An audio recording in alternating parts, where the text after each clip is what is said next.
जय विज्ञान। आप देख रहे हैं साइंस वाणी न्यूज।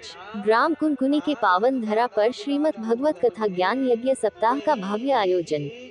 कथावाचक पंडित दीपक कृष्ण महाराज के द्वारा अपनी मधुर वाणी से भक्तों को कथा का रसपान कराया। कुनकुनी के पावन धरा पर बड़ी संख्या में कथा का आनंद लेने के लिए भक्तों का जनशैलाब उमड़ा। राधा रानी के भक्त भाव विभोर होकर बड़ा ही आनंदित होकर नाच गाने के साथ कथा का रसपान किए। साइंस वाणी न्यूज से यशोदा यादव की रिपोर्ट।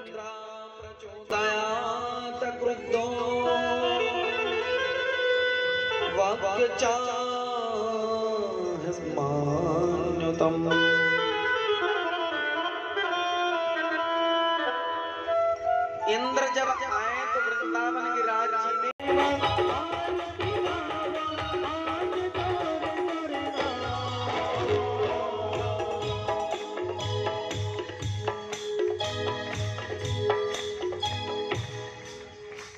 बोल वाह